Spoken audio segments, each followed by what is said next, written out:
WhatsApp is one of the most popular mobile messaging services out there. Instead of sending text messages, the app allows you to send free online messages over the phone. But the service could soon run into a little bit of trouble in Saudi Arabia. There are reports the government there is threatening to block the service. Our Samuel Berg is following the story and joins us with the details. Samuel, it's not just WhatsApp.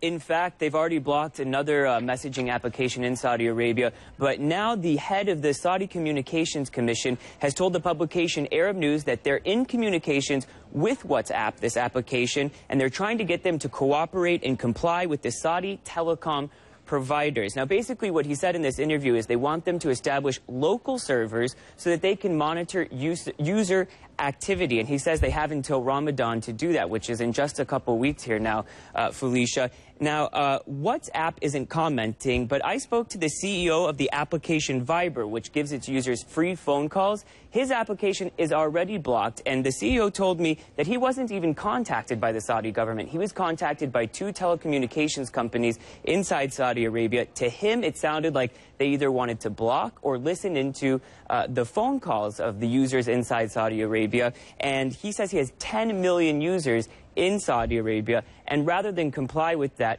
he decided that he's going to try and now work around that block. But his application is blocked at this point in time. And for a little bit of history, Felicia, BlackBerry was in a similar situation just a couple of years ago, and Saudi officials have always maintained that BlackBerry complied with their regulations.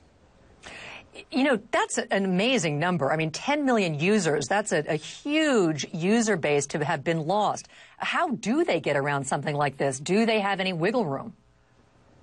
Look, I think it's going to be very difficult. I haven't heard of an application that's been able to get around it. But of course, it's just a war of technology. Who has the better technology, the Saudi government, or is it this application Viber that has the better technology?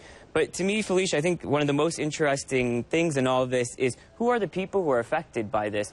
Because it's not just young people using these applications. It's also businessmen in Saudi Arabia using these applications, also immigrants. You know, there's a huge foreign labor workforce in Saudi Arabia, and those people really take advantage of these services because it allows for free text messages back home. It really helps international users, free phone calls. So they're the people who are going to be suffering if they can't use these free messaging apps, Felicia. Well, and Samuel, you've promised to help me sign up to WhatsApp because I have some friends in Angola that I'm supposed to be apping with.